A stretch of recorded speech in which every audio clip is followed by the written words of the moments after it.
What's up, everyone? Chris from Pickdawgz.com here with the breakdown. We're going to be taking a look at 10 games from the Week 2 schedule in college football action on Saturday's card. Remember to smash that like button and subscribe to our channel if you like this content. And if you're looking for my best bets, including my daily $19 best bet, my long-term passes, head to Pickdawgz.com and click the Premium Picks tab at the top of the page. We had a great 7-3 mark in the debut edition of the breakdown in Week 1. Let's see if we can improve on that here. Let's not wait any longer. Let's break down this college football action. Our first game is a top 10 headliner matchup between Michigan and Texas from Ann Arbor. Texas laying at 7.5 points. Total set at 42.5. This game is going to be at 12 p.m. Eastern on Fox. And Michigan dominated Fresno State as expected in Game 1. We had the under here on the breakdown. They won that game 30-10. But I don't know if I love this whole quarterback by committee situation that Michigan's running with here between Davis Warren and Alex Orji. If you have two quarterbacks, you don't have one quarterback. And, I just don't love it. And Donovan Edwards didn't look great in that game. He really struggled to put up some yards. Now, Michigan did enough to win that game, but I don't know if that's going to be enough here. Texas' defensive line is an absolute beast. I mean, the Longhorns just stifled Colorado State. And I know it's Colorado State going up against, a tough Texas team, but that's still one of the better group of five quarterbacks in Braden Fowler Nicolosi. They shut down Torrey Horton, who's one of the best group of five receivers out there, and they looked really good doing it. And now the question is for a lot of folks, well, can Quinn Ewers take that show out on the road into a tough environment in Ann Arbor? You got to remember, Quinn Ewers went out on the road to Tuscaloosa last year and helped the Longhorns rally in the fourth quarter with 349 passing yards and 3 touchdowns and beat the Tide by double digits last season. I get it. It feels like, you're getting a tempting line with Michigan at home, catching more than a touchdown. But I think Texas takes care of business here. I'm going to go with Texas. I'm going to lay the 7.5 in this one. Next, we head to a matchup in ACC action between Syracuse and Georgia Tech. This one's 12 o'clock Eastern on ACC Network, and Georgia Tech off to a great start to the year. Syracuse looking really solid offensively in their win over Ohio. They won that game 38-22, though, and even though I'm not knocking a 38-22 win, a win is a win, and you got to start your season at some point, I was a little concerned with Syracuse offensively. I watched a lot of the highlights and game film from that game, and Syracuse defensively not great at tackling. They were really, really poor defending the run against Ohio in that game. And this is a Georgia Tech team that's had a bunch of different ways that they can hurt you. They have a great ground game. Haynes King has looked really solid at quarterback. And while, the game against Florida State was, Florida State shooting themselves in the foot with DJU, and then you follow that up with a game against Georgia State if you're Georgia Tech. The reality is that the Yellow Jackets have been solid defensively. They've been great offensively, and this was a team that made us a lot of money last season. They're starting to get some respect. Are they worthy of laying 2.5 points? This is where the rubber's going to meet the road, and we're going to find out. But I think Georgia Tech has done enough for me to at least warrant taking them here, laying less than a field goal. If you don't want to deal with the points, you could just take them on the money line. It's around minus 135, minus 140 from what I've seen. So for me, it's going to be Georgia Tech in this one. Now we head to this matchup between FAU and Army going down at 12 p.m. Eastern. This one's on CBS Sports Network, FAU laying 4. And, I looked at this line, and this one jumped off the page to me right away because FAU, fell short against Michigan State. They came dangerously close to beating Sparty in that game, and I was high on the Spartans. I still am for much of the season. I think that, Jonathan Smith's going to do a great job there, but 2 words to why FAU didn't win that game. Cam Fancher. Transfer over from Marshall, was ineffective in Game 1. He'd had 25 carries for 67 yards, but he also threw just 12 of 25 passes for 114 yards, was not all that effective. Now, FAU's rush defense was nice against the Spartans, but now you go up against a completely different test in Army. Army is not just an option offense. They have an option offense that comes out in a bunch of different formations that are going to hit you in a bunch of different ways. They're going to confuse the heck out of this FAU defense. And Army's defense is nasty. They're going to be chasing Cam Fancher all over the field. I think Army is extremely live here. You can take the 4 points if you want, but Army is probably going to be one of my favorite money line dogs of the weekend. Next, we head to a matchup between Notre Dame and Northern Illinois. Notre Dame laying 28. This one's going to be at 3:30 p.m. Eastern on NBC. And, I get why this line is where it is. It's Notre Dame and Northern Illinois. Northern Illinois coming off a route of Western Illinois. But you're going up against Notre Dame here. It's going to be tough for NIU to replicate any sort of success. I don't expect Ethan Hampton to have any sort of similar success the way he lit up Western Illinois' defense. But that being said, I think this is a bit of a hangover / sandwich spot for Notre Dame. Do I expect Notre Dame to win this game? Absolutely. Would it surprise me if they absolutely beat up on Northern Illinois? Absolutely not. But I think whatever ends up happening here, it's going to come in under the total. It's a low total of 44.5, but I think that just goes to speak to what I don't think NIU is going to be able to do, and that's put up much of anything against this Notre Dame defense. But Notre Dame, sandwich spot here, coming off of the win over Texas A&M on the road, coming back home, sure, but like I said, I think it's just a sandwich spot. You got an in-state rivalry matchup against Purdue. It's not a traditional rivalry, but it's still for Indiana pride. And, I do think Notre Dame might have one eye set on that as opposed to, not taking Northern Illinois too seriously. I think it's just going to be a low-scoring game. It could be a bit of a slow start for both of these teams, maybe a slow game for Northern Illinois. But maybe Notre Dame comes out a little bit sluggish in a bit of a hangover spot after that win over Texas A&M. So give me the under 44.5 between Notre Dame and Northern Illinois. Now we go to the Cy-Hawk Classic between Iowa and Iowa State. This one's going to be at 3:30 p.m. Eastern on CBS. Iowa laying 2.5. And I went back and forth on this one because history would say that you go with the under and not even think twice about it. Like, there's certain games where you just do it. The Cy-Hawk Classic, battles between service academies. But I think this is one where we buck the trend. I think that the books are tired of getting beat over the head. The under 17-2 in the last 19 meetings between these two teams. And now you're seeing the line drop to 35.5. Some places have 35. And it's probably going to get even lower close to kickoff because I bet you people are going to hammer the under.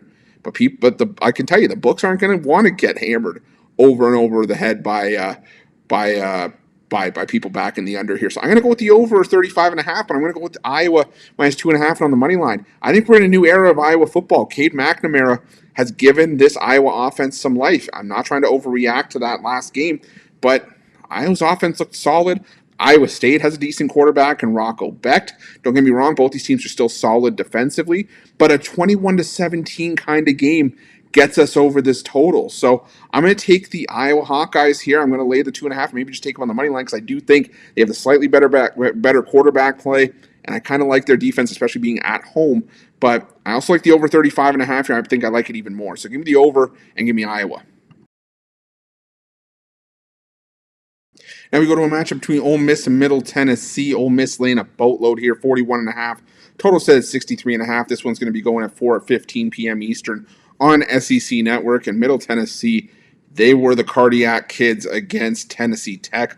Almost lost to the Golden Eagles in that one, 32-25. They were laying 24.5 in that one and needed a touchdown with 16 seconds left to get the win there. And I'll tell you, a field goal would have done, but they decided to hammer it in. But still, it was not a good look for Middle Tennessee defensively.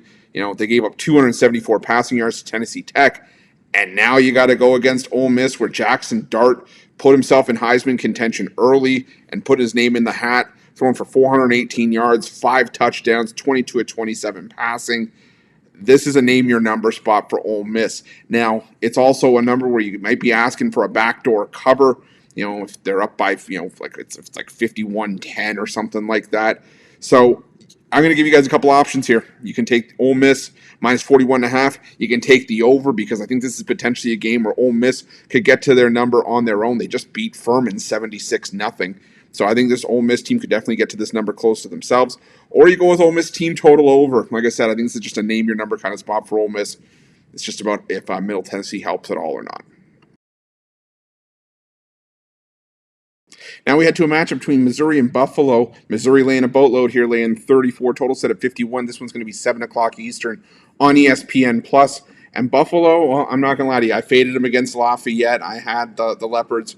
And congrats to Buffalo. You snapped your 2-game losing streak against Patriot League teams out of the FCS.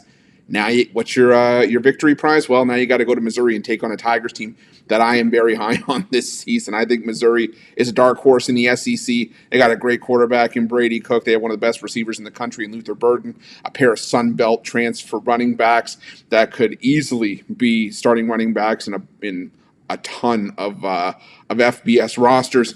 and I just don't know how Buffalo competes here. You look at what Missouri did in their season opener.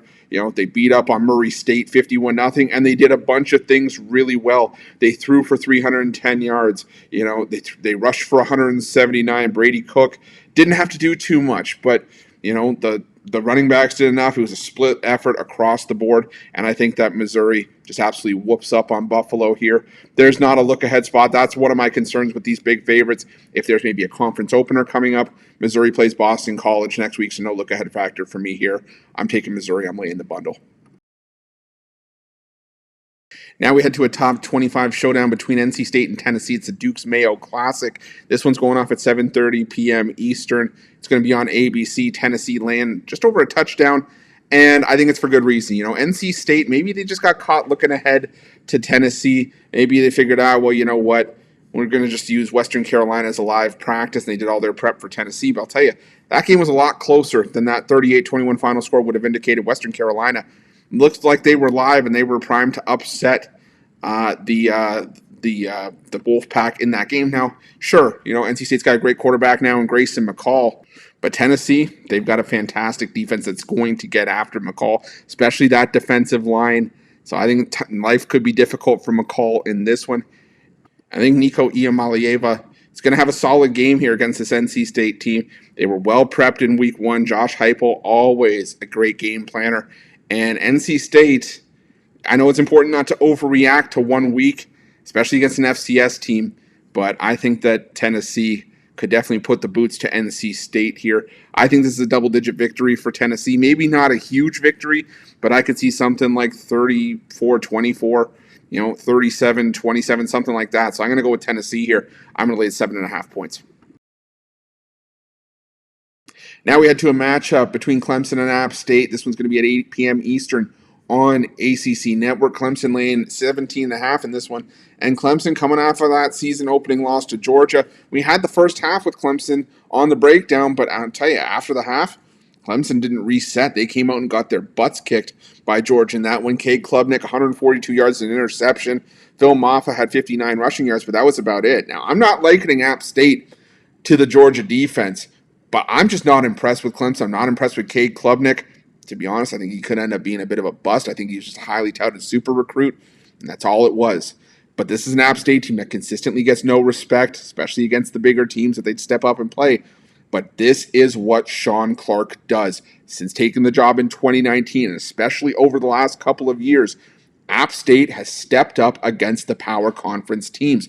Go back to last year. They lost in overtime to UNC as 18-point dogs. The year before, they lost to UNC. Yeah, they were laying 3.5, but 63-61. They went toe-to-toe with the Tar Heels. They went to College Station, beat Texas A&M as 18-point underdogs that season. The year before, they went to Miami, only lost by 2, catching 7.5. This is what App State does. They battle the big teams tough.